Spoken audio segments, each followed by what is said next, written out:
siapa yang paling besar, Iya. malah disuruhnya tobat. Kalau Iya. kalau nggak bikin salah kan nggak disuruh tobat. Iya. Jadi ternyata bagi Yesus sendiri nanya siapa yang paling besar itu ya kamu Yang antara bertobat, kayak anak kecil. kayak Kalau anak kamu kecil. bukan kayak anak kecil berarti kamu mesti tobat. Betul. Jadi artinya kan untuk masuk surga kan cuma perlu bertobat. Ya. Gue sering nanya sama orang Kristen yang datang sini. Ya. Kalau ada tukang kopi lewat, dengar Yesus ngomong gitu, terus tukang kopi itu bertobat, besoknya mati. Tukang kopi itu masuk surga, masuk neraka. Dengan akal sehat, orang Kristen akan jawab, masuk surga. Ya, tadi kita ngobrolin bahas apa kok terserah katanya. Ya udah, pengen saya nanya-nanya dulu nih lebih banyak ya untuk supaya tambah menguatkan keimanan.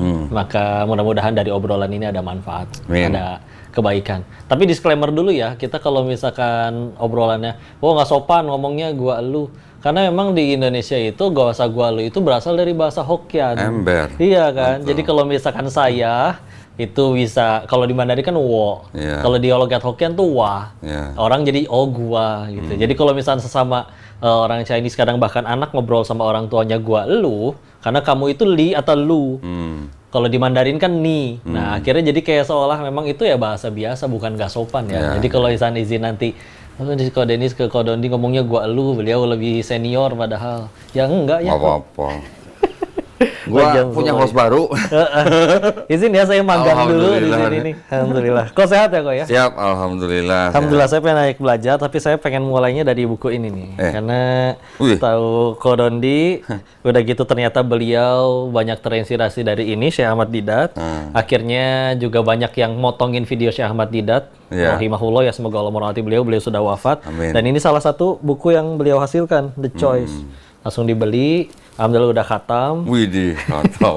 Udah khatam, ya udah pengen diobrolin dari beliau. Kok ini Koko pasti udah baca. Iya, Menurut Koko ada di tentang sini, ada. buku ini gimana nih? Ini bisa jadi referensi nggak buat bahasan Masya untuk Allah, kalau pengen kenal alhamdulillah. tentang Al-Quran dan kitab-kitab Nasrani ya? Ya, assalamualaikum warahmatullahi wabarakatuh ya. Waalaikumsalam Alhamdulillahirrahmanirrahim. Wassalatu wassalamu ala rasulillah. Tapi sebelum kita ngobrol, ini ngopi dulu. Oh iya dong. Widih. Iya dong. Ini ada kopi dari 7 Billion Cafe. Alhamdulillah. Ya, terima kasih banyak yang punya udah ngirimin. Minum dong, minum dong. Udah habis satu tadi kok. Lagi Minum dong, satu lagi dong. ya. Wih, terima kasih banyak ya kiriman kopinya, masya Allah. Kita coba dulu ya. Ini kalau nggak salah nih kopi yang dari Brasil nih. Oh ini bukan, ini aren. Kemarin kita ke sono Den. Iya. Cobain, waduh makanannya dan kopinya ternyata mantap. Nikmat, bener ya. alhamdulillah. Berkah dari orang solih. Bismillahirrahmanirrahim. Assalamualaikum warahmatullahi wabarakatuh. Alhamdulillahirrahmanirrahim. Wassalatu wassalamu ala rasulillah. Teman-teman, ini saya lagi pegang kopi apa nih? Ini kopi ya, bukan teh ya. Ini namanya kopi manual brew ya. Coba kita cobain ya. Apa rasanya nih? Bismillah nih. Less sugar nggak nih? Oh, no sugar. Agak aneh tapi enak loh. Bener. Tambah ya, tambah ya.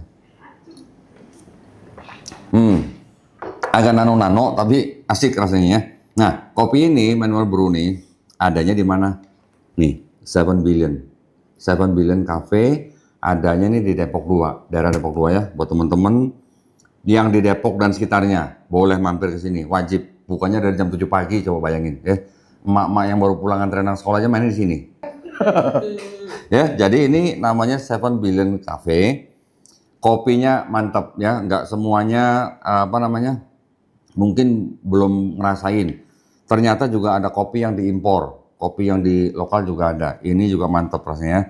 Nah, enaknya sambil minum kopi ngapain? Nih. Aduh, ngiler nggak sih? Ngiler nggak sih? Ya, boleh ya dilihat ya. Nah, coba buat teman-teman yang di Depok dan sekitarnya, boleh mampir di Cafe 7 Billion ya. Cobain mantapnya kopi di Cafe 7 Billion. Barakallahu fikum, wabillahi taufiq wal hidayah. Assalamualaikum warahmatullahi wabarakatuh. Masya Allah. Alhamdulillah. Alhamdulillah. Oke, jadi mau ngobrolin apa? Buku The Choice. Iya, sambil saya nanti ada banyak pertanyaan lagi juga kok. Siap, weh. Ini buku sih kalau bagi saya sih ngebuka banget ya, karena biasanya kalau kita ngobrolin tentang ya saya untuk bekal sih, karena kan memang sejauh ini banyak berkecimpungnya memang kajian yang murni kajian Islam ya. Tapi kan banyak teman-teman dari sekolah dulu Katolik kok, yang dia akhirnya nanya-nanya. Sejauh ini sih memang senjata saya, karena patokan mereka ya kita susah sih mau ngedebat si Ko Denis misalkan. Kenapa? Ya gue dititipi dunia juga lah. Ya jadi ketika akhirnya oh iya tuh gue ketika ditanya ya gue bisa begini ya karena Islam.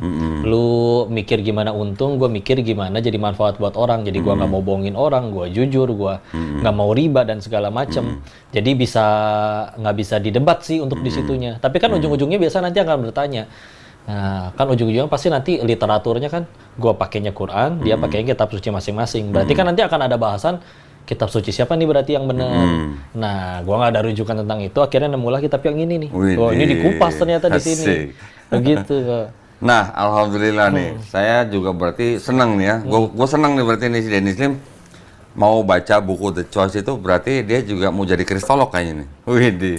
Nambah ilmunya kok istilah. Tapi ya nah ini Dan. Ya. Ini kan bukunya almarhum Syekh Ahmad Didat ya. Iya.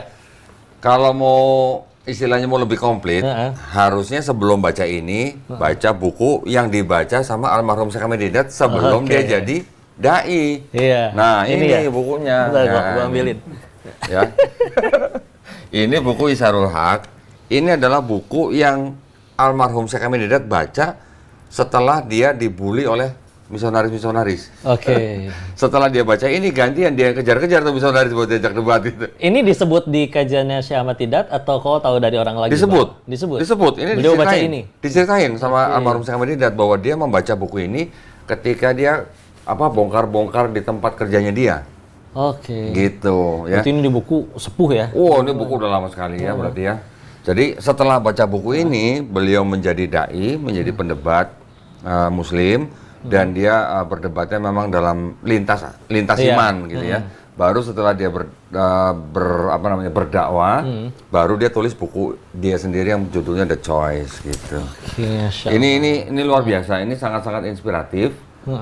Mudah-mudahan teman-teman kalau yang berminat untuk belajar kristologi ya ini wajib gitu dibaca ya. Karena tadi saya juga tanya teman-teman bahwa di Indonesia tuh ada nggak sih kayak kuliah khususnya kristolog, dan sejauh ini ternyata katanya baru ada satu. Itu pun yang ngajar Kodondi.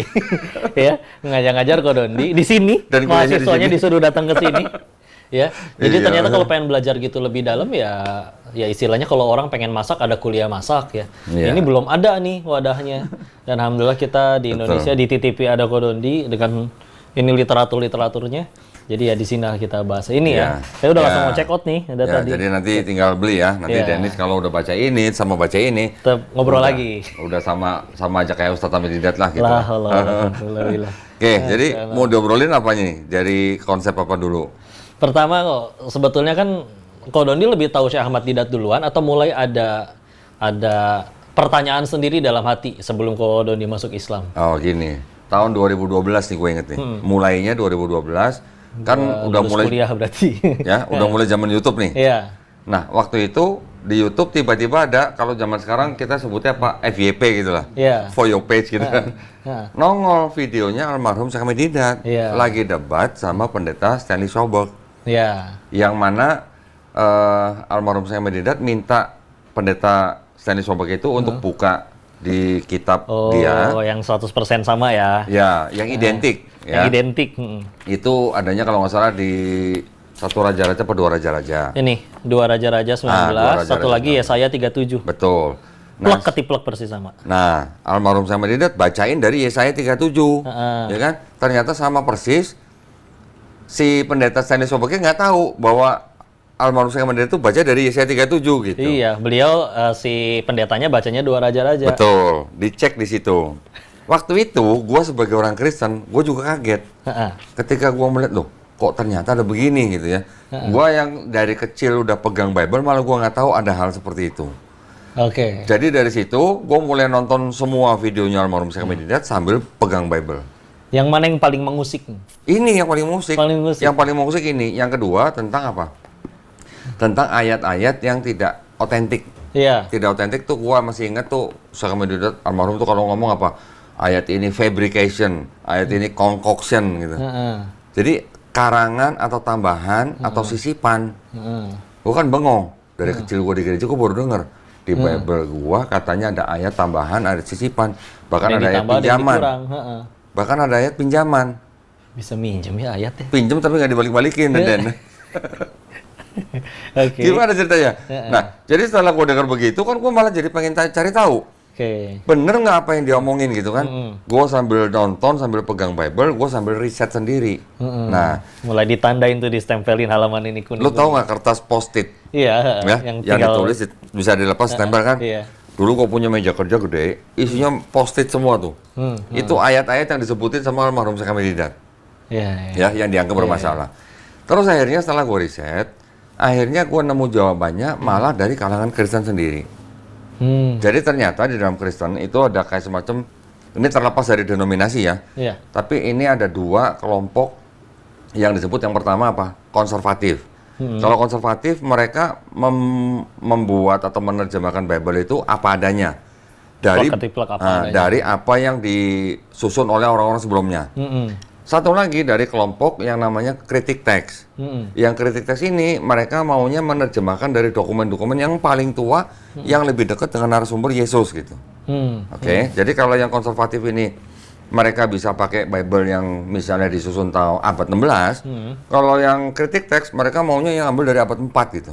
Yang paling awal Masehi, banget. lebih awal, lebih dekat dengan Yesusnya. Dari sini gue baru tahu ternyata di sini ada ayat-ayat yang di sini nggak ada, di sini ada. Gitu. Seberapa banyak kok?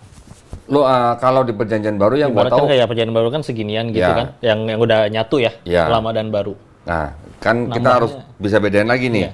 Di kitabnya mereka itu kan ada Perjanjian Lama, Perjanjian Baru. Ya. Yang gua tahu di Perjanjian Baru aja, yang sudah jelas-jelas itu adalah tambahan, itu belasan. Belasan ya. Ini ngomongin ayat yang tambahan loh ya. Iya. Belasan. Belum lagi tentang apa namanya, yang cerita-cerita, Iya. ayat-ayat tambahan yang apa ya? Untuk melengkapi doktrin Kristen itu harus ditambahkan. Kalau nggak ditambahkan, doktrinnya nggak lengkap. Buyar. Ya. Kalau di Perjanjian Lama ada sebagian tapi nggak banyak yang ditambahkan. Tapi di luar daripada itu ternyata baik Perjanjian Lama maupun Perjanjian Baru ini ternyata dapat ratusan kontradiksi. Ketentuan di situ berarti nggak sesuai ya. Di sini bilangnya apa, di ini bilangnya apa. Iya, jadi menceritakan sesuatu yang sama, tapi di surat yang ini ceritanya begini, yang surat lain ceritanya lain gitu. Ya, kontradiksi itu macam-macam. Bisa dari susunan ceritanya berbeda, bisa dari angka-angkanya yang berbeda, bisa tokohnya sama. Tokohnya sama, lagi ngomongin tokonya Ceritanya sama. beda tapi ceritanya bisa beda, angkanya bisa beda gitu. Oke. Ya. Iya. Kalau ada lagi, kalau angka ini bisa dibagi lagi. Ada lagi yang satuannya berbeda. Oke, tapi kalau satuan berbeda, itu kan berarti kan ada yang namanya konversi. Unit zaman dulu sama unit zaman sekarang kan mungkin Kalau beda-beda. di Islam ada so, ada mud. Betul. Sekarang pakainya kilogram dan gram. Nah, sekarang kita tahu misalnya kalau untuk satuan air apa, ada kita pakai liter, Iya. Amerika pakai galon. Zaman dulu bangsa Israel pakai namanya istilahnya bat gitu. Kayak mata uang Bangkok gitu. Iya, Thailand. Jadi ingat Bangkok nih. Baru dari sana beliau. Ya, jadi kalau satuan-satuan seperti itu kita nggak bisa anggap itu kontradiksi. Oke. Karena itu adalah sebuah konversi. Konversi. Saya akhirnya menyusun kontradiksi-kontradiksi yang ada di dalam Bible itu, baik Perjanjian Lama maupun Perjanjian Baru, total kurang lebih 275 itu yang sudah tidak bisa direkonsiliasi lagi. Waktu lagi nyusun masih belum Islam. Sudah, kalau Udah. pas nyusun udah aja. Nah, jadi ketika mempelajari ulang Bible berdasarkan video-videonya almarhum Syekh Hamid Hidayat, kan saya sambil riset.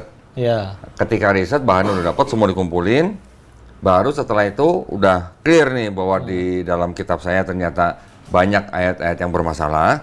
Baru saya nonton video-videonya Dr. Zakir Naik.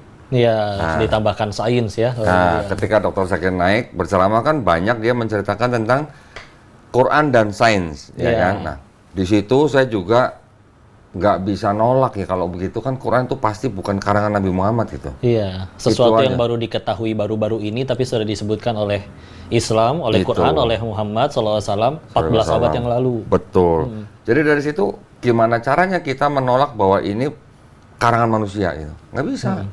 Ini pasti karangan yang menciptakan langit, bumi, dan manusia gitu kan. Karena dibenarkan sama ilmuwan zaman sekarang. Iya. Gitu. Nah, dari situ akhirnya baru 2014, 25 Juli 2014, gue bersyahadat. Masya Allah. Alhamdulillah. Nah, setelah itu, karena gue takut ditanya-tanya sama keluarga besar, Iya. gue jadi tetap mempelajari tuh kekristenannya juga, Quran apa, Islami juga. Maksudnya apa? Supaya nanti kalau gue ditanya, gue bisa jawab gitu. Waktu itu umur berapa berarti kok? Udah si cap lebih. Oke. Nah. Iya. Ketika gue udah, istilahnya gue siap-siap untuk supaya kalau ditanya gue bisa jawab, dari semua keluarga besar gue, yang tanya cuma cici gue doang. Cuma cici gue doang. Lu kenapa masuk Islam gitu? Yang lain bodo amat. Yang nyokap, nyokap udah nggak ada waktu itu. Yang apa namanya, yang ii segala macam, yang encek, itu nggak ada yang nanya semua. Yang sepupu nggak ada yang nanya cuma cici gue doang. Lu kenapa masuk Islam? Gue bilang, gue mau ikut Yesus. Kaget deh. Iya, Hah? iya. Kan selama ini kita Tapi ikut itu Yesus. betul jawabannya. Jawaban yang sangat simpel kan. Tapi buat dia nggak make sense. Kenapa? Karena selama ini orang Kristen merasa pengikut Yesus. Iya, Oke. itu yang kudu dilurusin sih. Nah, terus dia bilang, kan selama ini kita ikut Yesus. Gue bilang, kagak, selama ini lu ikut Paulus. Gue bilang gitu. Bahkan ada yang nggak tahu Paulusnya itu siapa dan gimana. Iya. Juga itu baik yang... Ya, jadi rata-rata orang Kristen itu kan taunya pengajaran Kristen kan hanya dari gereja. Ya. Gereja mengajarkan ke jemaatnya, itu kebanyakan sebagian dari ajaran Yesus, tapi lebih banyak dari ajaran Paulus. Ya, kalau oke lah, Yesus juga ada yang diikuti ajarannya, misalnya kasihilah sesamamu seperti kamu mengasihi seperti kamu mengasihi diri sendiri. Oke, itu kan umum gitu kan. Umum. Tetapi orang Kristen nggak sadar konsep ketuhanan yang diajarkan Yesus sama konsep ketuhanan yang diajarkan Paulus ini juga ada beda nih. Terus konsep keselamatan Yesus dan konsep keselamatan Paulus ternyata juga beda. Itu yang orang Kristen nggak sadar. Dan akhirnya itulah yang sebetulnya disebut ajaran gereja ya, Betul. bukan ajaran Kristen. Betul. Sehingga akhirnya, kalau saya sih mikirnya gini sih kok, kita ibarat main komunikata dulu ada kuis tau. Ya. Saya bisikin ke orang bikin ke belakangnya, Terusin. 10 orang aja, itu Ya, beda loh di ujung. pasti. Tempatnya sama, 10 orangnya masih kumpul di situ. Pasti, iya. Ini apalagi, ya Allah, berapa abad begitu Ya. kan. Nah. Yang di 4 Masehi itu kok, abad keempat Masehi, itu juga udah ada tambahan atau pengurangan? Atau sebetulnya itu masih benar-benar... Nggak usah di abad 4, abad kedua udah ada. Pernah dengar ayat begini nggak? Karena itu pergilah, jadikanlah semua bangsa muridku. Ya. Baptislah mereka dalam nama Bapa dan Putra dan Roh Kudus. Itu ayat tambahan di abad kedua. Sudah ditambahkan Sudah di ada yang abad nambahin. kedua. Oke. Akhirnya sampai kalau mulai nyelidikin itu siapa yang nambahin atau dari mana, sampai akhirnya terkumpul yang sekarang itu, kan akhirnya ngegali kan. Iya. Kalau nggak tahu nanya ke siapa waktu itu kok? Waktu itu kan masih Google ya. Iya. Ketika di Google, topiknya kita ketik, kan yang muncul kan website-websitenya. Iya. Nah kan satu-satu gua harus baca setiap website. Ya kan? Kalau sekarang kan enak, lu ketik di AI, atau Gemini, atau DeepSeek, Iya. dari isi udah semua dirangkum, website itu sudah dirangkum. Lu bacanya udah jadi satu artikel gitu loh. Iya, Zaman dulu kan nggak, gua masing-masing harus gua buka. Iya. Nah, nanti ini disebutin di buku mana, bukunya gua beli. Ini disebutin buku mana, bukunya gua beli gitu. Sampai terkumpul itu tuh semua tuh. Ada yang Iya. macem-macem tuh, ada yang tanah, dan ternyata tanah itu singkatan. Nah, bukan tanak nasi ya. Akhirnya, ketika kita belajar ulang Kristen dan Islam, kita mau nggak mau harus belajar agama Yahudi juga. Oke. Karena kalau kita belajar sejarah terbentuknya agama Kristen, nggak bisa lepas dari Yahudi. Nah, berarti dengan kata lain sebenarnya, kan sering dengar mungkin kan, Yesus orang Yahudi, murid-muridnya orang Yahudi, Iya, betul kan? kan Nabi Musa. Bahkan Paulus pun juga sebenarnya orang Yahudi, bangsa Israel. Cuman blasteran gitu. Blasteran, oke. Bapaknya dari suku Benyamin, ibunya dari Tarsus Yunani. Oke. Tapi kan dia masih tetap pelaku Taurat gitu, hitungannya. Jadi ketika kita mempelajari sejarah terbentuk agama Kristen, nggak bisa lepas dari agama Yahudi. Jadi kalau boleh dikatakan, Kristen ini sebenarnya adalah pecahan dari Yahudi, tapi hasil dari budaya Helenistik gitu, atau budaya Helenisme. Pernah dengar Helenisme? Jelasin lagi kok. Yunani. Ya ini Di Yunani ada dewa siapa? ya, banyak dewa-dewa kayak Dewa Zeus. Zeus, ya. Dewa Zeus ini Jadiin dianggapnya dewa slot gitu. dewa. Nyambung nih kayaknya nih, sama judi nih kayaknya. Zeus. Tuh. Ya, orang Yunani itu dari kira-kira tahun 322 sebelum Masehi, itu kan menguasai daerah Mediterranean. Ya, Eropa Selatan, sampai Turki, terus bawahnya Persia, Palestina, Mesir. Ini satu daerah Mediterranean ini dikuasai oleh Yunani, Alexander Agung lah. Ya, Alexander the Great. Alexander Agung ketika menguasai daerah ini kan membawa budaya Helenisme. Iya. Helenisme itu di Yunani mereka mengenal ada satu dewa yang supreme yaitu dewa Zeus yang dianggapnya nih dewa celamitan gitulah. Celamitannya apa? Banyak anak. Iya betul. Anaknya 100. Iya, diceritain di Percy Jackson juga kan ada punya. Nyambung lagi. Punya anak dari Dewi ini, anaknya nanti ada yang namanya Hermes.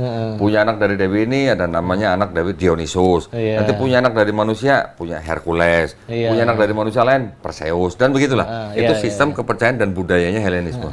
Nah, budaya ini kan otomatis selama ratusan tahun, itu kan diikuti oleh orang-orang yang tinggal di daerah situ.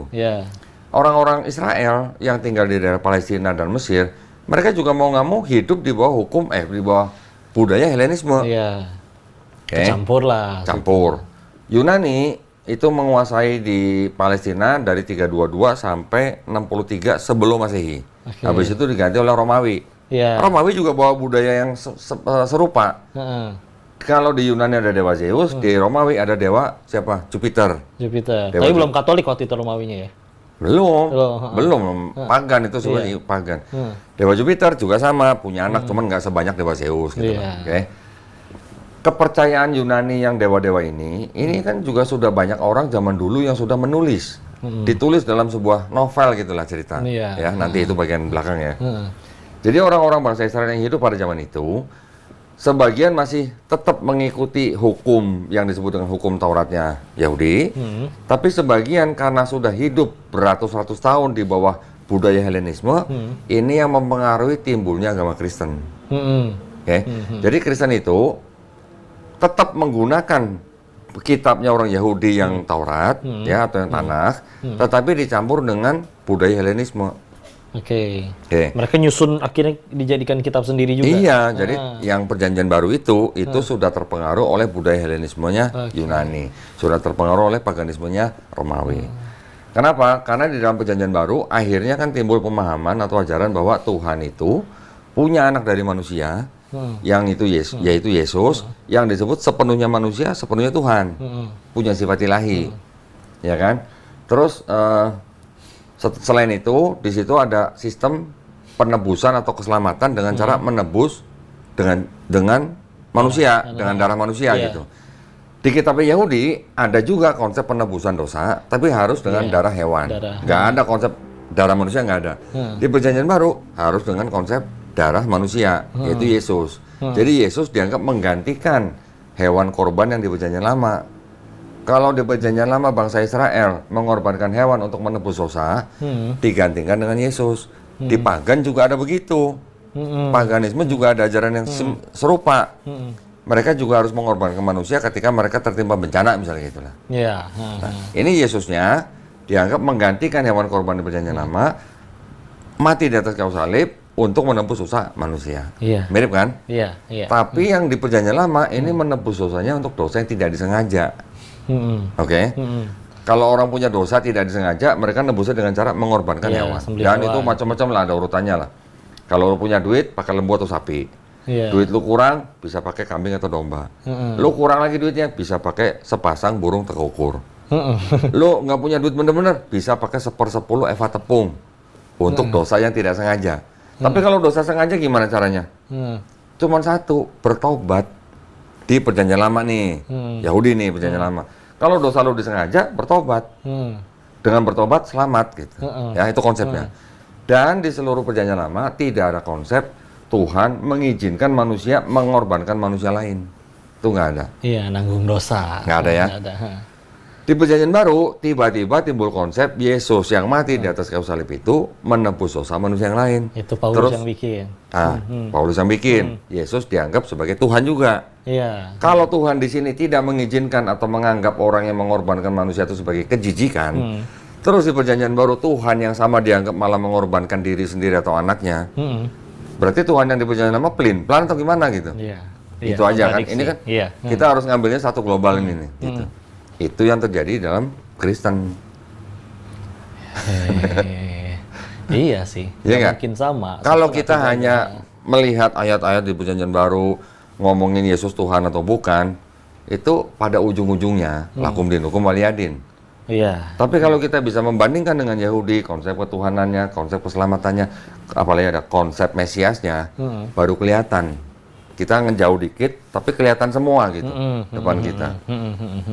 Konsep ketuhanannya di dalam Perjanjian Lama itu ada ayat-ayat begini, Bilangan 23:19, Tuhan bukan manusia, Tuhan bukan anak manusia. Di Keluaran, Ada kayak gitu. ya Keluaran 33:20, tidak ada yang tahan memandang wajah Tuhan. Ya? Iya. Keluaran 9:14, tidak ada yang serupa dengan aku di seluruh bumi. Satu Masih Raja-Raja, ada tauhidnya sebetulnya. ya kan? Iya. Ini ngomong nih, saya tahu ini. Satu Raja-Raja 8:27, langit yang mengatasi segala langit tidak dapat memuat Tuhan. Segitu langit begitu luas, segitu besar, tapi tidak cukup bagi yang maha besar. Tuh, ya kan? 2 Samuel 7:22, Tuhan itu besar. Ya. Masih ada mirip-mirip nggak sama Islam? Iya. Kita menyebut Allahu Akbar, langit ada 7 dan sebagainya. Iya. Mirip kan? Qul huwallahu ahad, lam yalid walam yulad, walam yakul lahu kufuwan ahad. Tidak ada yang sekufu dengan Mirip kan? Iya. Ketika keperjanjian barunya Kristen, tiba-tiba Tuhan yang bukan manusia, Tuhan yang tidak berubah, Tuhan yang maha tahu, tiba-tiba jadi Yesus. Iya. Yang tidak maha tahu, tidak maha baik, Bisa mati. Bisa Walaupun mati. mereka percayanya tidak mati. mati. Mereka harus percaya Yesus mati. Karena kalau enggak runtuh semua itu. Betul. Yang, Kristen harus percaya Yesus mati. Kalau nggak mati, bukan Kristen. Iya, kalau nggak mati ya yang menembus dosa mereka berarti selama ini siapa? Betul. Jadi, walaupun mereka harus percaya Yesus mati, tapi kan mereka juga percaya Yesus bangkit Iya. di hari ketiga. Iya. Dengan bangkitnya itulah makanya mereka menganggap dosa mereka sudah ditebus. Oke. Pertanyaan lagi, Yesus bangkit sendiri atau dibangkitkan? Iya. Ada yang ngebangkitin berarti kan? Ternyata ada yang ngebangkitin. Yang ngomong siapa? Paulus. Roma 10:9. Jika mulutmu percaya Yesus adalah Tuhan, yang sudah dibangkitkan Allah dari antara orang mati, baru kamu selamat. Berarti Yesus nggak bangkit sendiri sebenarnya. Dibangkitkan pasif, kalimat pasif. Kalau dia dibangkitkan, berarti ini ada Bapa, ini ada Yesus, yang katanya sama-sama satu Tuhan, yang satu membangkitkan yang lain, dianggapnya Yesus bangkit sendiri, whatever lah ya konsepnya Iya, jadi rujit kok. Curujit. Rusak melejit. Jadi iya pusing jadi. Bener kan? Iya. Akhirnya ada juga nanti apa? Ketika Yesus dibaptis, diceritain di Perjanjian Baru nih. Yesus dibaptis di Sungai Yordan, turunlah Roh Tuhan dalam bentuk burung merpati, di langit ada suara, inilah anakku yang kukasihi. Ini ada berapa Tuhan? Secara mental picture manusia, nongol bareng begitu, kan nggak bisa bilang satu. Iya. Tapi kalau pendeta tetap bilang satu, gitu. Ya whatever itu kan hak mereka ya. Jadi dengan cara memperhatikan konsep-konsep seperti itu, kita bandingkan dengan yang Perjanjian Lama, Perjanjian Baru, begitu jelas kelihatan bedanya. Dan tambah banyak pertanyaan jadinya. Betul. Karena Ketika kita khusus pelajari di Perjanjian Barunya aja, kita bisa bedakan ajaran Yesus dan ajaran Paulus. meskipun kita cuma sekedar baca gitu langsung tahu. Sekedar baca. Sekarang kalau ada ayat begini gimana? Yesus dikatakan ditanya oleh murid-muridnya, siapa yang terbesar di kerajaan sorga? Yesus jawabnya di Matius 18 ayat 3, jika kamu tidak bertobat dan menjadi seperti anak kecil, ini maksudnya yang lagi di pangku, kamu tidak masuk kerajaan sorga. Ada kalimat begini, coba tolong ditafsirkan lah gimana ceritanya. Kalau kamu tidak bertobat, kamu nggak masuk sorga. Muridnya nanya siapa yang paling besar, Iya. malah disuruhnya tobat. Kalau Iya. kalau nggak bikin salah kan nggak disuruh tobat. Iya. Jadi ternyata bagi Yesus sendiri nanya siapa yang paling besar itu ya kamu Yang antara bertobat, kayak anak kecil. kayak Kalau anak kamu kecil. bukan kayak anak kecil berarti kamu mesti tobat. Betul. Jadi artinya kan untuk masuk sorga kan cuma perlu bertobat. Ya. Gue sering nanya sama orang Kristen yang datang sini. Kalau ada tukang kopi lewat, dengar Yesus ngomong gitu, terus tukang kopi itu bertobat, besoknya mati. Tukang kopi itu masuk surga, masuk neraka. Dengan akal sehat, orang Kristen akan jawab, masuk surga. Ya. You know? Ya. Tapi Yesusnya belum disalib. Iya. Iya, iya. Berarti Runtuh Yesus- lagi. Berarti Yesusnya sebenarnya perlu disalib nggak buat dosa manusia. Kalau ada orang bisa bertobat dan bisa masuk surga sebelum Yesus disalib.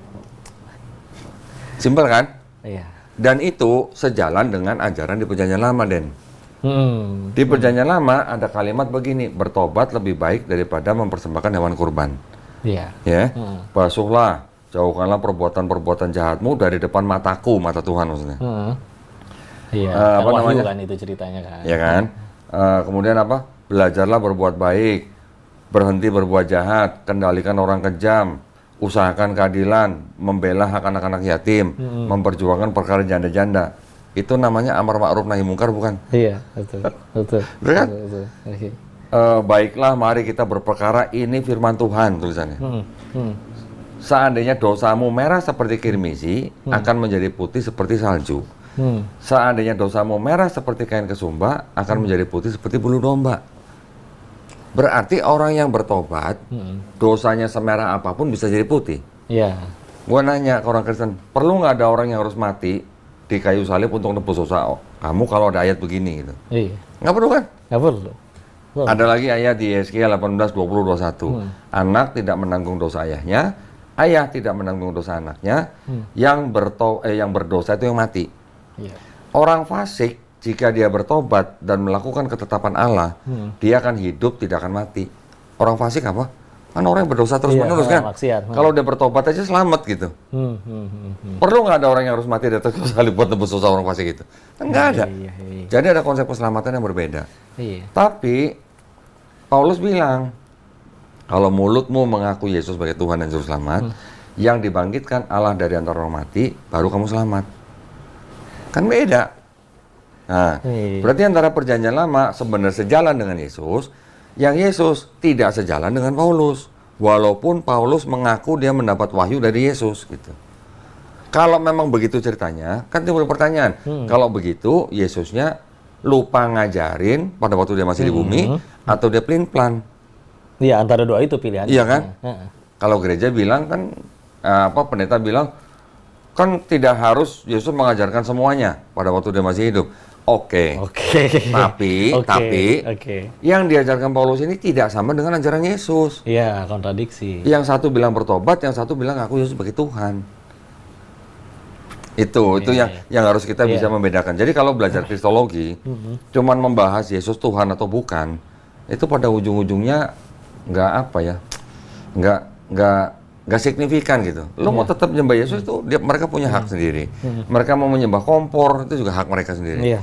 Kita kan nggak bisa melarang kalau dalam ranah udah berbangsa dan bernegara. Iya, Tetapi kalau bicara ini kok di dalam satu kitab ada konsep ketuhanan dan keselamatan yang berbeda, gimana ceritanya gitu? Di kitab yang sama. Di kitab yang sama. Kayak buku ini tuh benar-benar ini mengupas banget. Kupas semua yang kekurangan, yang ayat-ayat yang sampai disebutkan tidak layak terbit. Betul. Yang plagiarisme tadi, dua surat yang berbeda tapi isinya benar-benar plek-ketiplek persis sama. Iya.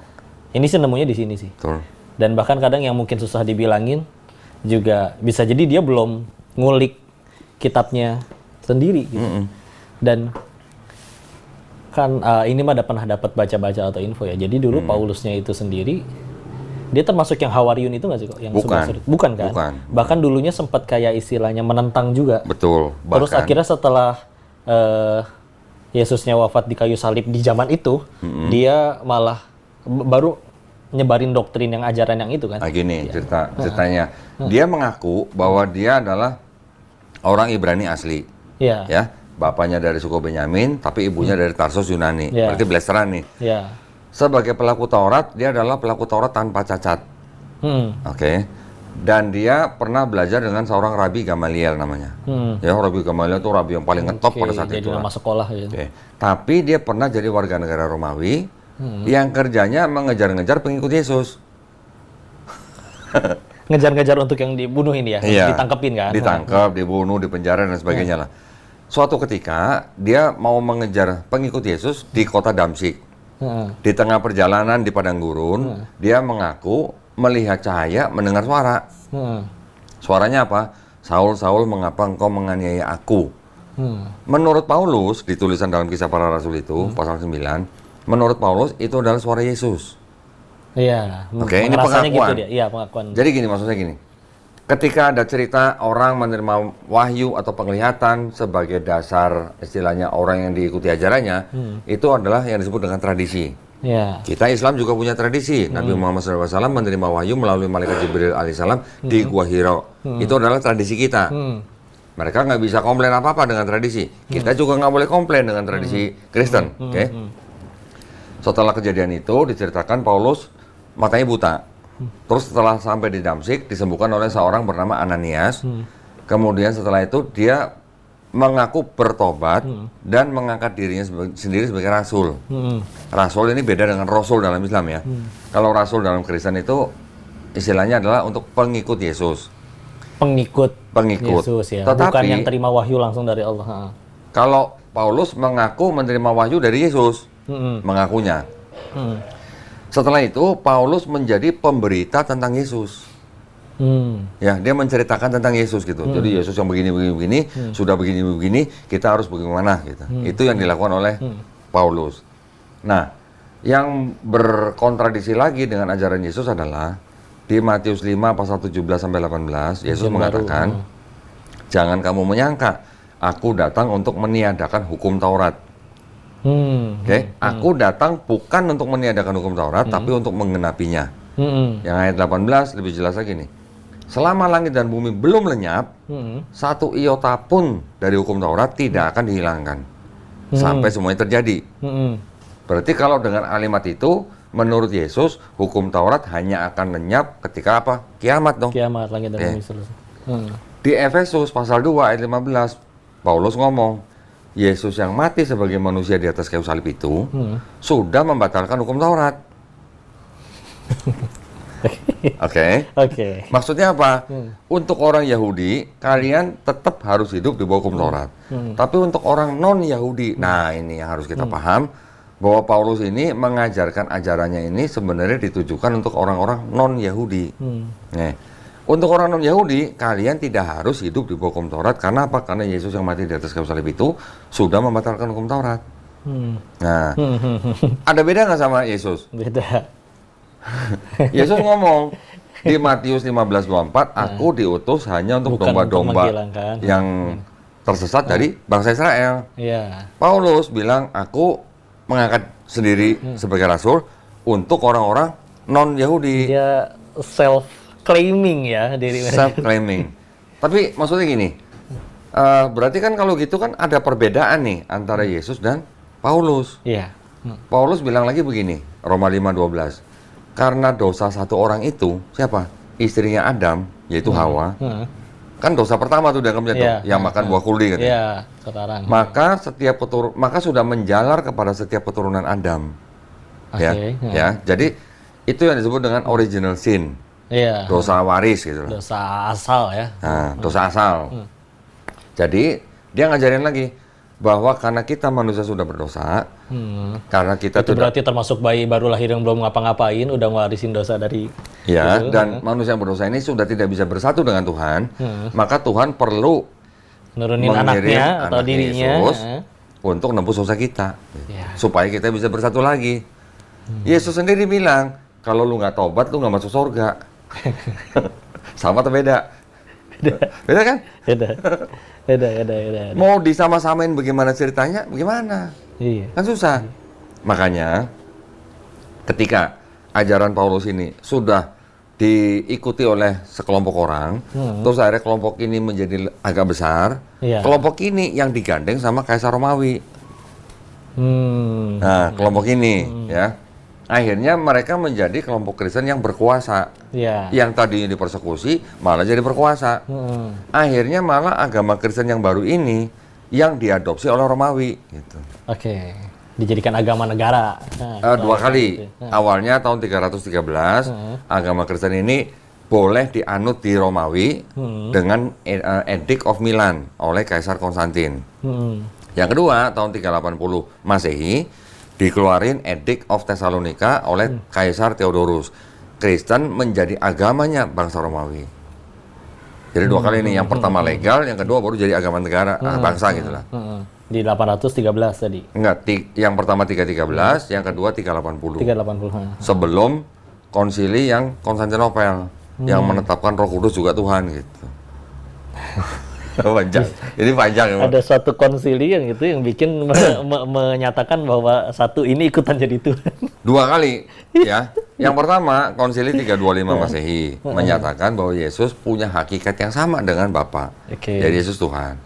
Ya, ini belum ada Trinitas nih. Belum. Baru duinitas nih. Ya, karena Bapa dan Yesus kan dua kan. Yang kedua baru konsili Konstantinopel tahun 381 Masehi. Roh Kudus juga dianggap punya hakikat yang sama dengan Bapa. Baru nih ada Trinitas.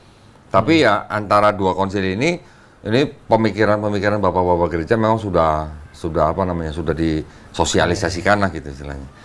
Iya. Bahkan ini mengoreksi dan menyempurnakan konsep-konsep Trinitasnya. Kalau sebelumnya Paulus mengatakan bahwa seorang istri kepalanya itu adalah suami atau laki-laki. Seorang laki-laki atau suami itu kepalanya adalah Kristus. Kristus kepalanya adalah Bapa. Berarti kan ada beda hierarki ya. Beda hierarki. Kalau begitu berarti kan Yesus tidak setara dengan Bapa. Iya, kan? kalau kayak gitu. Di abad kedua nanti ada bapak gereja namanya Tertullianus. Dia juga bilang Trinitas itu beda pribadi, satu hakikat, tapi tidak setara. Baru di abad keempat oleh bapak gereja yang lain namanya Athanasius, baru Yesus itu co-equal dan co-eternal. Sama-sama kekal, sama-sama abadi gitu. Kalau di pikiran yang mau gitu. pusing kan kenapa nggak satu aja sih gitu. Sedangkan dulunya juga ya gitu, masih ada keesaan itu gitu kan. Iya. Makin kesini malah makin ya itu dia tadi ya. Jadi karena ada pengaruh itu tadi Helenisme, pertama Helenisme, yang kedua paganisme Romawi, yang ketiga ada satu lagi nih, apa nih? Platonisme. Ajaran Plato. Nah, New Platonisme lah. Ini juga masuk ke dalam gospel. Ya, jadi pengaruhnya minimal 3 nih yang masuk ke dalam kekristenan. Oke, gitu asal-muasalnya teman-teman. Nah, kalau Islam gimana? Terjaga. Islam karena terjaga kemurniannya dalam Quran, ada nggak di Quran istilah bapak, istilah anak? Enggak. Nggak ada kan? Nggak ada. Malah dinyatakan tidak beranak dan tidak diperanakan. Nah, kalau ada istilah bapak, ada istilah anak, lama-lama kan orang akan menuhankan anak. Iya. Karena ada yang tadinya dewa Zeus, ada punya anak ini, si anaknya dianggap setengah manusia, setengah dewa. Iya. Nah, ketiga hal ini, yang Helenisme, paganisme, dan Platonisme, ini diakui sama bapak-bapak gereja di abad-abad awal. Diakui. Yang Helenisme malah diakui di dalam Bible sendiri, yang New American Bible, yang paganisme diakui oleh bapak gereja Justin Martyr, yang Platonisme diakui oleh Santo Agustin. Diakui oleh bapak-bapak gereja. Bapak-bapak gereja. Tapi zaman sekarang, gereja malah tidak mengakui itu bapak-bapak gereja awal. Berubah terus gitu jadi. Berubah, jadi berevolusi lah gitu. Dan itu dia tadi, kalau ya alhamdulillah Al-Quran itu terjaga, mau ada yang ngubah, ada yang hafal ayat berikut titik komanya gitu ya. Terus tidak ada kontradiksi di dalamnya.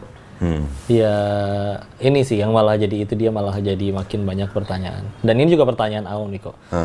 Kan waktu awal, ya kan saya sekolah Katolik waktu itu ya. Jadi ini sebetulnya sekolahnya apa? TK sampai SMA sekolah Katolik. Mardiwana. Di Bogor? Bogor. Oke, terus? Mardiwana. Udah gitu kan, dulu bahkan disuruh hafalin. Matius, Markus, Lukas, Yohanes, Kisah Rasul, Roma, Korintus, Galatia, Efesus, Filipi, Kolose, kedua Tesalonika, 1-2 Timotius, Titus, Filemon, Ibrani, Yakobus, Petrus, ketiga Yohanes, Yudas, dan akhirnya Wahyu. Widih. Masih ingat? Nah, berarti dulu kami hafal dong berarti dong. Waktu nanya, ini nama-nama orang itu siapa sebetulnya kok? Matius itu siapa, terus apa? Setelah nyoba nyari tahu, jadi kan kayak mereka kayak orang yang pernah hidup beririsan dengan Yesus. Terus akhirnya mereka nyampein apa yang mereka tahu tentang Yesus, kisah yang mereka tahu tentang Yesus disampaikan dalam, berarti kan jatuhnya bukan kitab suci atau itu mah testimoni. Gini. Ini kita harus pisahkan lagi nih, namanya tradisi dan namanya histori. Ini kita harus pisahkan. Tradisi Kristen yang disebut Matius itu adalah Matius pemungut cukai. Ya. Markus adalah murid Petrus. Udah ada cukai aja zaman itu ya. Karena Romawi. Iya, betul.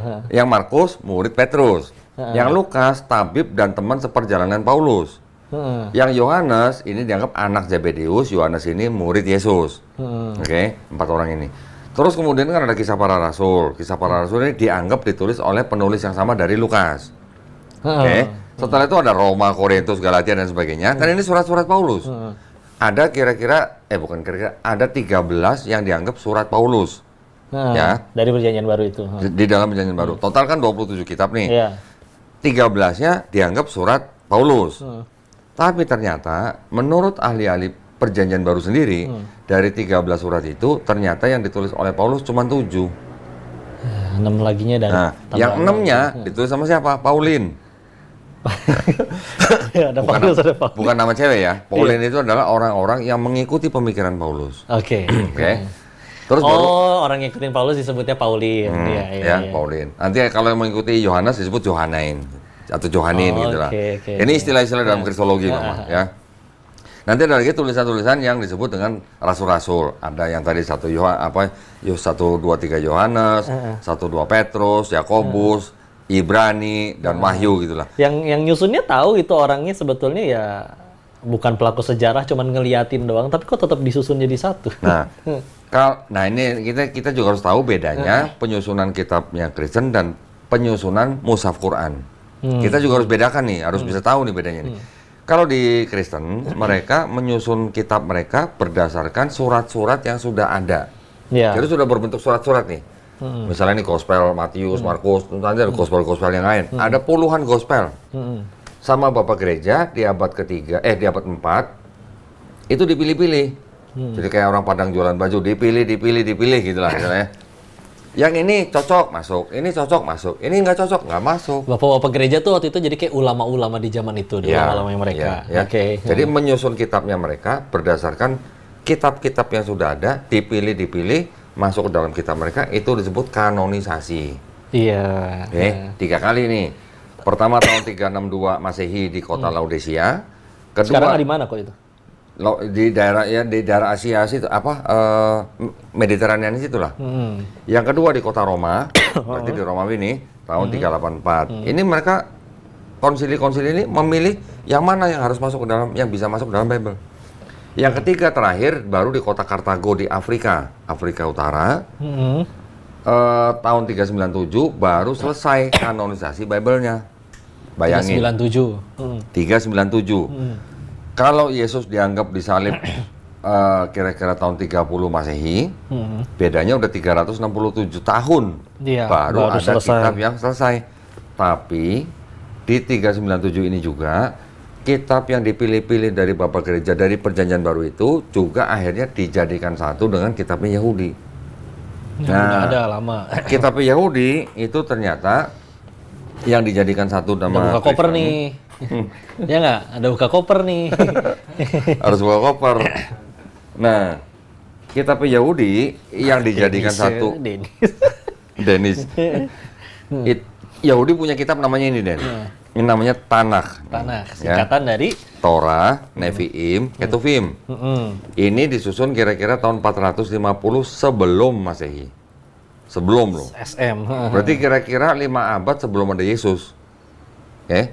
Tuh Yesusnya belum ada. Ditulis dalam bahasa Ibrani kayak gini. Nih yang ini Ibrani. Ini Ibraninya. Ya. Ini juga sama ditulis dari kanan ke kiri. Kayak bahasa Arab. Ada harokatnya juga namanya nikut gitu. Ya. Ini ditulis kira-kira abad 5 sebelum Masehi. Itu diterjemahkan ke dalam bahasa Yunani di tahun kira-kira 270 sebelum Masehi. Jadi ini Ibrani diterjemahkan ke bahasa Yunani. Ini Yunani begini tulisannya. Sama-sama kayak cacing tulisannya. Iya. Ya. Ini diterjemahkan, ini yang beredar sampai Yesus lahir, sampai Yesus nggak ada. Di abad Septuaginta ya? Septuaginta. Aku udah tahu loh. Tahu pernah tahu ininya. Cuman belum pernah baca full juga. Terjemahan ini ke sini, yang ini akhirnya sebelum menjadi kitabnya orang Kristen, terjemahannya ini diresensi. Ya. Diresensi itu artinya dikritik terjemahannya. Ya. Setelah dikritik oleh Bapak Gereja Origen, Bapak Gereja Lucian, Bapak Gereja Hesisius, baru ini diterjemahkan bahasa Latin oleh Santo Jerome. Nah, itu yang menjadi kitabnya orang Kristen pertama kali digabungkan dengan Perjanjian Baru yang Septuaginta menjadi Perjanjian Lama. Tapi kalau dibandingkan dengan ini dan ini, itu terjemahannya ada yang beda terjemahannya. Dari Ibrani ke Yunani. Ada yang berbeda. Kenapa berbeda? Supaya yang ini mendukung doktrin Kristen. Jadi setelah menjadi ini, seolah-olah kitab ini berbicara tentang kedatangan Yesus di Perjanjian Baru. Seolah-olah. Iya. Tapi kalau tanya ke orang Yahudi di sini, yang kitab yang Tanakh ini, ada nggak nubuat buat Yesus? Nol, nihil. Gitu. Yang dipercaya sama orang Yahudi yang sampai sekarang tuh yang ini? Yang ini, gitu. apa teh namanya teh istilahnya kok ada Taurat, ada Injil, ada apa tuh? Yang bahkan di dalam ayatnya ada yang mohon maaf ya, Yesus itu itu di makan Talmud. kotoran, Talmud ya. Kalau Talmud apa kok? Talmud itu perdebatan ulama Yahudi yang ditulis dalam sebuah buku. Iya, nggak ada ngejelek-jelekin Yesusnya itu. Tapi jangan salah, itu Yesus yang disebutkan dalam Talmud itu belum tentu Yesus orang Nazaret. Oke. Nggak Iya, semua iya, gitu iya, maksudnya. iya, Ya, jadi kita juga jangan membabi buta gitu. Memang pasti akan melewati proses itu gitu. Gua juga dulu begitu. Oh, Yesus direndam di dalam kotoran gitu. Iya, Belum tentu, itu belum tentu Yesus orang Nazaret gitu. tanah. Nah, Jadi apa ya, kecenderungan di pelintirnya banyak gitu. Kalau kita istilahnya Islam yang benar-benar sama di zaman sekarang dengan zaman Nabi aja, ketika ada orang yang punya kepentingan entah karena dia menjabat atau apapun itu aja kan bisa dipelintir gitu. Iya. Oh, ini tenang, di dalam Quran boleh segala macam. Qurannya masih tetap sama plek-ketiplek dengan apa yang ada 14 abad yang lalu. Apalagi ya ini ya udah banyak perubahan, udah banyak transliterasi, udah banyak terjemahan. betul. Dan juga ternyata itu sumbernya ya kita pengen bilang wahyu tapi yang cerita orang. Jadi orang pada cerita akhirnya dikumpulin jadi satu. Nah, kalau mau bicara begitu, baru sekarang kita bicara begini. Zaman dulu, zaman-zaman abad-abad awal Masehi, orang itu masih boleh begini. Misalnya gua nulis nih, Oke. gua nggak sebut nama gua, tapi gua sebut nama lu nih. Oh, atau jadi atas namain orang. Nah, itu masih boleh. Belum jadi kriminal gitu. Oke. Atau lu punya tulisan, gua sadur tulisan lu. Ini juga belum jadi kriminal gitu. Iya, belum jadi plagiarisme. Nah ya, sekarang jangan kaget. Dari 4 gospel di dalam Perjanjian Baru, ada Matius, Markus, Lukas, Yohanes. Yang ditulis duluan yang mana? Ternyata yang Markus. Oke. Yang Markus ditulis kira-kira tahun 65 sampai sebelum bait suci kedua orang Israel dihancurkan tahun 70 Masehi. 10 tahun kemudian, penulis Matius dan penulis Lukas menyadur Markus. Iya, dibahas nih di sini. Nah, Iya. yang di Matius 90% berasal dari Markus, yang Lukas 50% berasal dari Markus. Oke. Yang Matius dan Lukas ini ditulis kira-kira 10 tahun kemudian, berarti kira-kira tahun 75 sampai 80 Masehi. Yang Yohanes ditulis kira-kira tahun 90 sampai 95 Masehi, ada yang bilang 100 atau 125. Ini gaya berbahasanya beda banget sama yang 3 ini gitu loh. Ya. Karena yang ini yang 2 menyadur dari Markus, ini 3-tiganya disebut sebagai gospel sinoptik. Tapi kalau Yohanes gaya bahasanya beda sendiri. Iya. Ternyata bentar ya. Nah, tambah lagi, keluarin lagi. Bentar ya. Nah, ini juga sebagai bukti kebenaran Quran nih. Dan ini bukti kebenaran Quran nih. Coba apa namanya, Dennis buka Quran di handphone, ada kan? Ada. Quran surat Ali Imran. Imran surat ketiga ayat. Ya, ayat 78.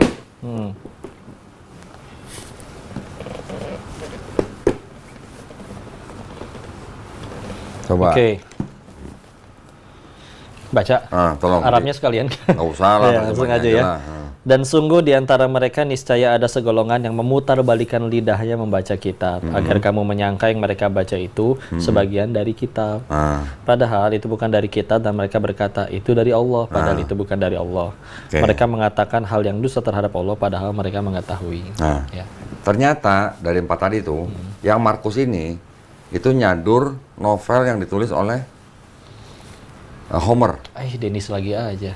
Ini sama, penulisnya sama. Ya. Jadi ada penulis novel namanya Homer. Dia hidup abad ke-8 sampai ke-7 sebelum Masehi. Ya, 700 sampai 800 Dan tahun. Markus itu baca Homernya. Penulis Markus menyadur tulisannya Homer. Jadi di buku ini ditemukan ayat-ayat yang ternyata ada Sama. Nih cerita-cerita. Yang udah dilipat ya? Nah, yang udah dilipat-lipat tuh. Nanti bisa dilihat. Nah, nih Odyssey, Homer. Jadi Homer menulis tentang Raja Odyssey.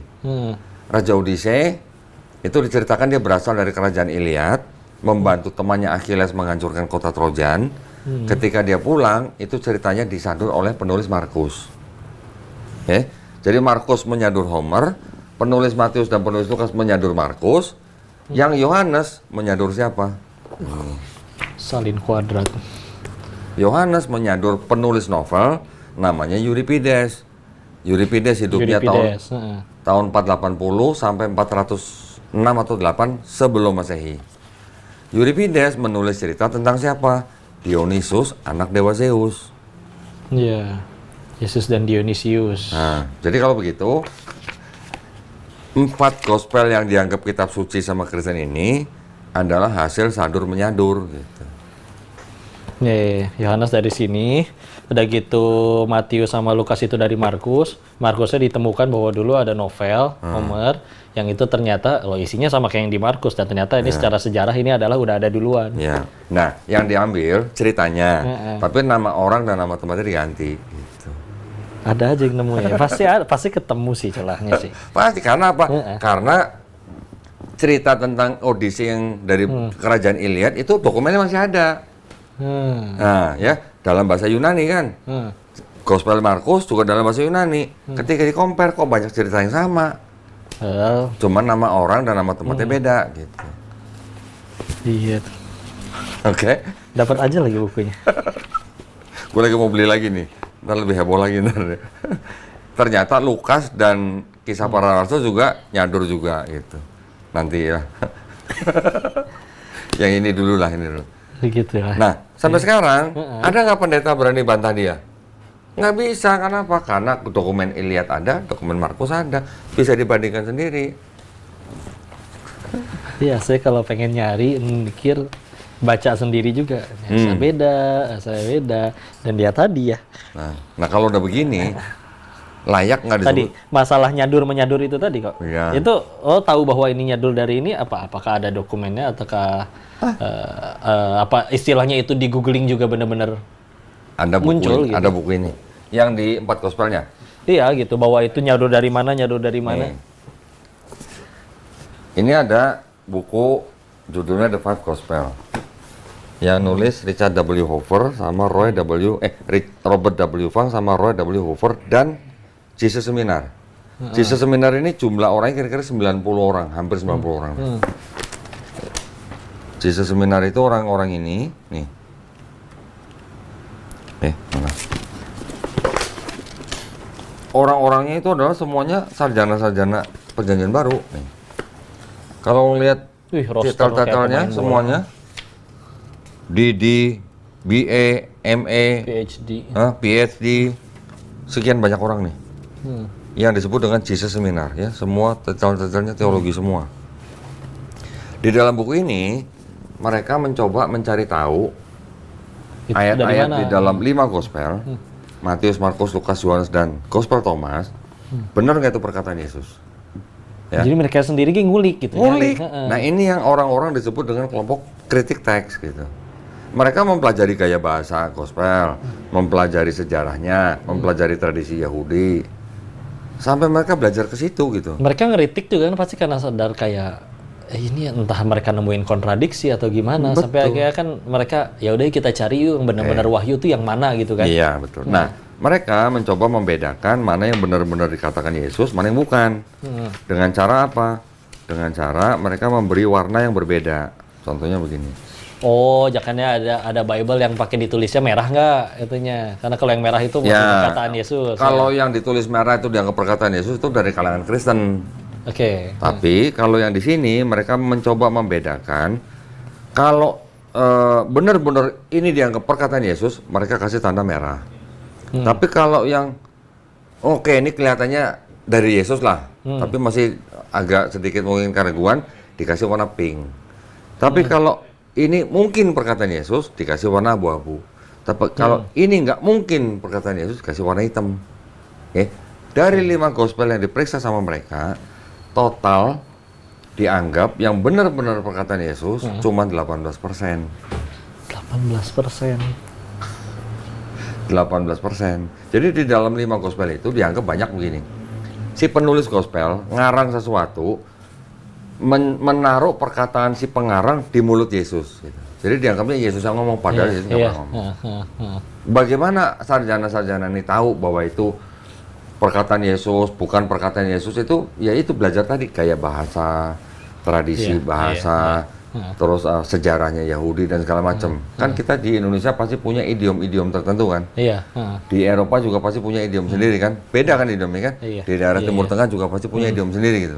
Hal-hal seperti itu juga termasuk dipelajarin. Iya. Karena kalau kayak ngerti banget bahasa Arab juga dia bisa bedain. Ini wahyu, ini emang sabda Nabi. Karena Betul. beda banget kayak bahasanya. Betul. Nah, sampai di sini mereka juga berani menyimpulkan bahwa 4 gospel yang tadi itu semuanya kan nggak ada namanya. Aku bernama Matius menulis ini untuk siapa kan nggak ada. Jadi 4-4 itu anonim. Nah, dari mana nama Matius, Markus, Lukas, Yohanes menjadi nama gospel mereka? Itu diberi nama sama Bapak Gereja di abad kedua. Bapak Gereja yang ngomong, oh ini Injil Matius, ini Injil Markus, ini Injil Lukas, ini Injil Yohanes. Yang ngasih tahu Santo Papias tahun 130 Masehi, yang kedua Santo Irenaeus tahun 180 Masehi. Dibahas semua tuh di situ. Semua Ya, dari sini.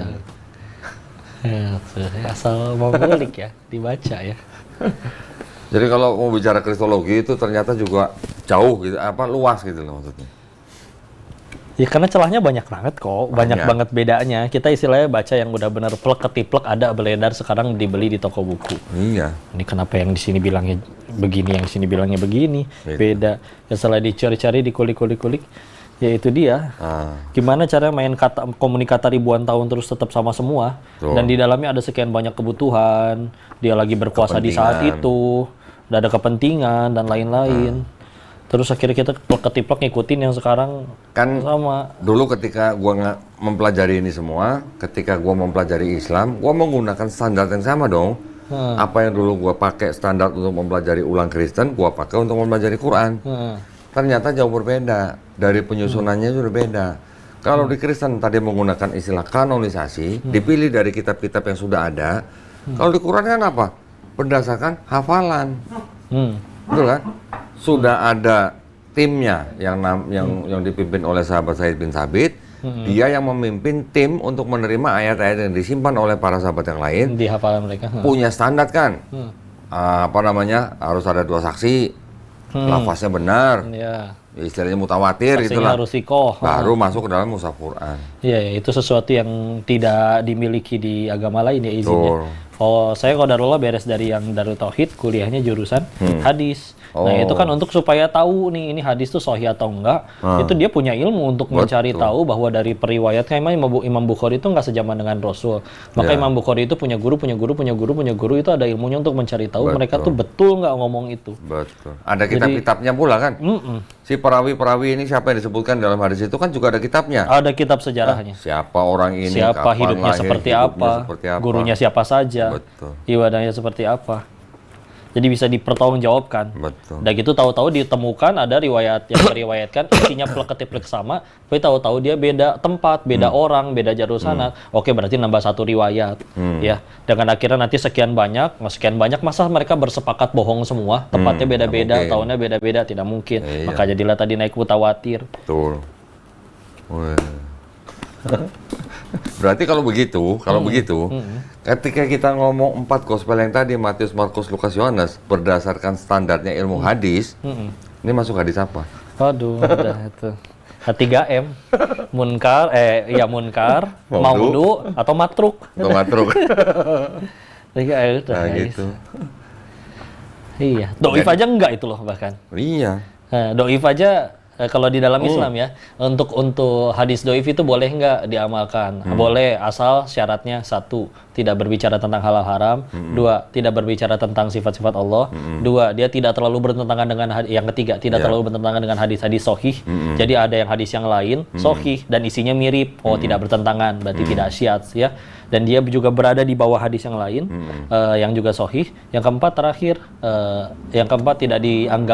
tidak dianggap perawinya pendusta. Yang terakhir, boleh hanya untuk fadilah amal, bukan untuk masalah akidah. Itu aja doif tuh ya? Itu doif.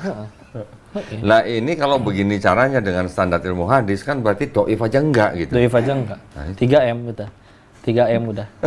Matruk, munkar, sama maudu, palsu. Nah itu. Jadi maksudnya gini, ketika kita berdialog atau berdebat, ngomongin Yesus Tuhan atau bukan, itu adalah suatu hal yang memang ya sudah umum lah. Tapi kalau kita bisa membuktikan kitab kamu nih, ini sebenarnya golongannya Maudu misalnya gitu, dan kita bisa membuktikan, berarti kan kita punya standar yang beda sama mereka nih. Nah, tinggal mereka jujur mau mengakui apa enggak, udah gitu aja. Di hadis juga ada itu tuh, tadi yang juga menjadi penjelasan terkait tadi ya, Al-Maidah yang tadi Ali Imran yang tadi dibacakan.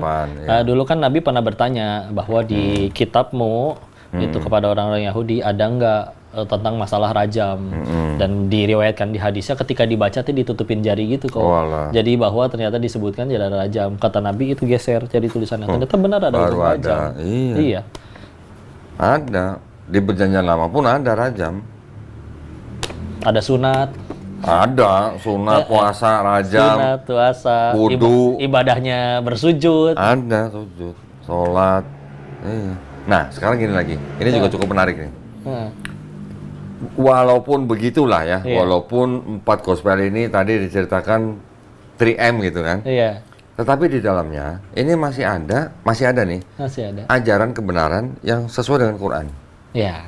Oke, ya kita nggak boleh menampik ya, bahwa masih ada kita masih ada tahu, masih ada kebenaran dalam kitabnya mereka, kitab Kristen dan Yahudi.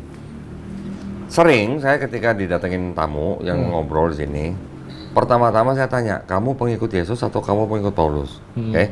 Setelah dikasih ayat-ayat begini, akhirnya ketahuan, terbukti bahwa mereka ternyata pengikut Paulus. Setelah Tapi mereka bahkan tidak sadar mereka ngikutin Paulus. Sadar. Terus setelah itu, saya kasih lagi ayat-ayat nih. Yesus ternyata waktu kecil disunat, Yesusnya puasa, Yesusnya nggak makan babi, Yesusnya sholatnya sujud, Yesusnya dikafanin. Walaupun kita Islam tidak percaya yang disalib adalah Yesus, tapi diceritakan dalam kitab mereka, Yesus setelah disalib turun dikafanin. Yesusnya dibaptis, Yesusnya akikah, bahkan ada Yesus sholat subuh. Umat beragama apa yang ngejalanin ini? Ayatnya ada semua nih. Kita dibaptis nggak? Wudu. Bukan. Mandi wajib. Mandi wajib, iya, direndam ya, iya. Nah kalau orang Yahudi kan direndam, nyemplung ke kolam, seluruh tubuh kena air. Kita mandi wajib, seluruh tubuh juga kena air kan? Iya, rukunnya 2, niat sama seluruh tubuh basah. Ya udah. Ya ngejalanin siapa gitu? Saya cuma nanya sama orang Kristen. Orang Kristen atau orang Islam yang ngejalanin? Iya. Atau yang sederhana tuh, Ibunda Maryam, ibunya Nabi Yesus kerudungan. Iya. Kerudungan, nah nanti mereka bilang begini, itu kan tradisi. Gitu. Tradisi, Oke, tradisi. Tradisi itu kan berarti kan turun-temurun. Dari siapa ujung-ujungnya? Kemungkinan besar dari Nabi kan. Dalam hal ini kalau konteks bangsa Israel, berarti kan dari Nabi Musa. Nabi Musa bisa ngasih ajaran itu dari siapa? Kalau bukan wahyu dari Tuhan. Itu. Mantap Pak Eko. Nyambung semua. Insya Allah. Alhamdulillah. Ini udah segini nih, udah sekian banyak. Ini kalau rencana mungkin ya bisilah kita nanti bikin episode lebih banyak. Entah buat Ramadan, entah gimana. Nah sebetulnya masih sekian banyak pertanyaan, cuman ya begitu. Tadi dikupas sekian banyak oleh beliau, dan tadi dikeluarkan buku juga. Dan kalau pengen penasaran, udah pengen segera ngatamin kitab ini juga. Nah, ini wajib. Ini boleh, ini harus dibaca nih. Ngeliatin. Ada rekomendasi lagi nggak kok? Buku dibaca selain ini? Kalau mau serius sampai istilahnya membuktikan semuanya, setelah ini belajar kitab-kitab mereka tentang kitab Yahudi. Ya. Tapi kan kitabnya Kristen sendiri juga harus dibaca. Ada ayat apa di dalam kitab mereka, ya kan? Mungkin nggak perlu baca semuanya atau khatam semuanya, tetapi kita tahu ada permasalahan apa di dalamnya. Gitu. Saya mah khawatir kok nggak ada yang nerusin. Umur kan nggak ada yang tahu.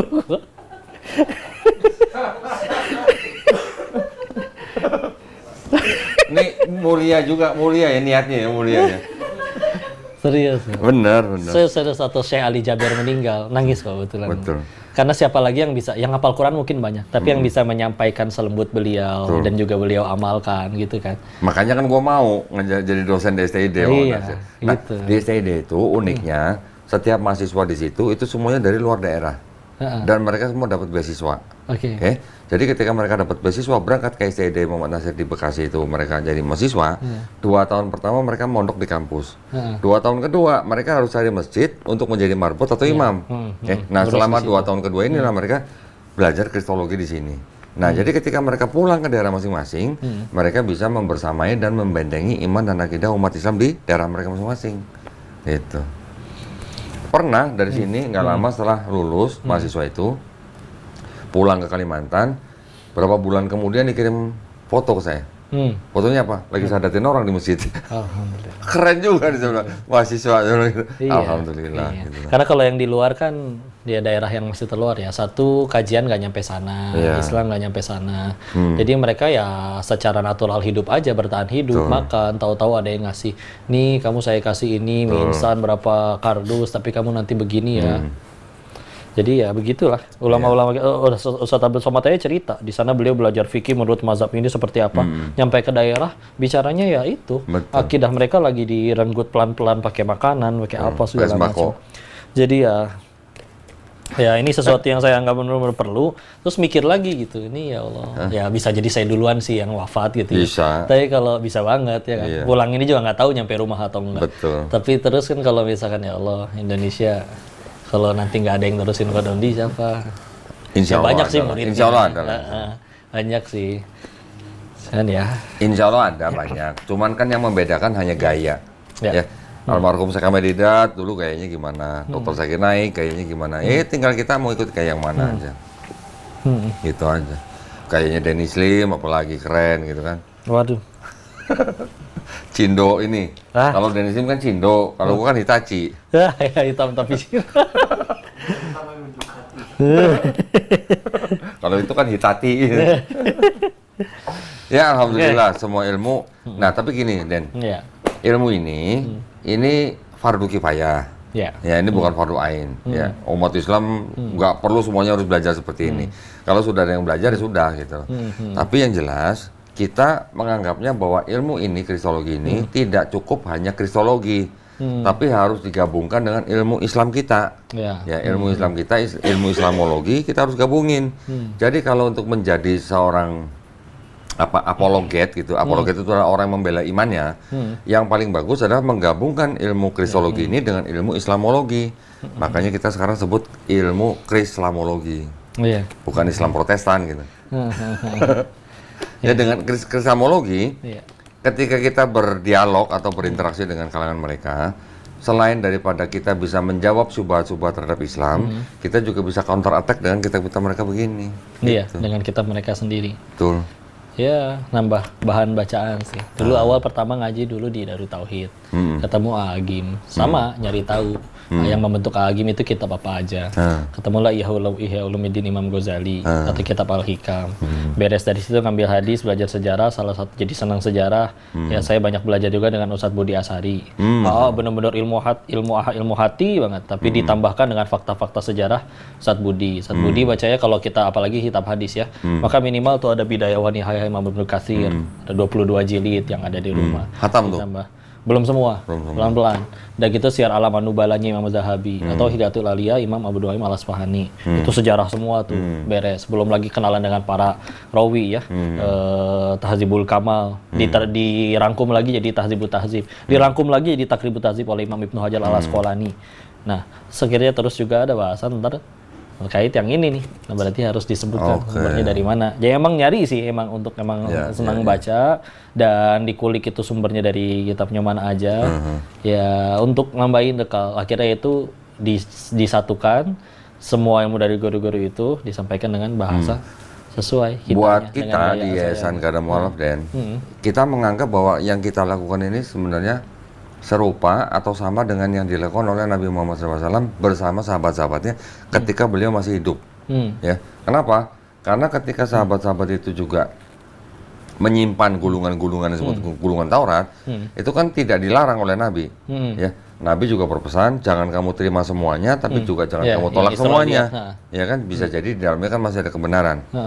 Kan kita juga sering mungkin baca hadis ada Yahudi datang mau ngetes Nabi, dibukain gulungan mereka sendiri, mereka baca nangis masuk Islam, ada yang begitu kan banyak juga.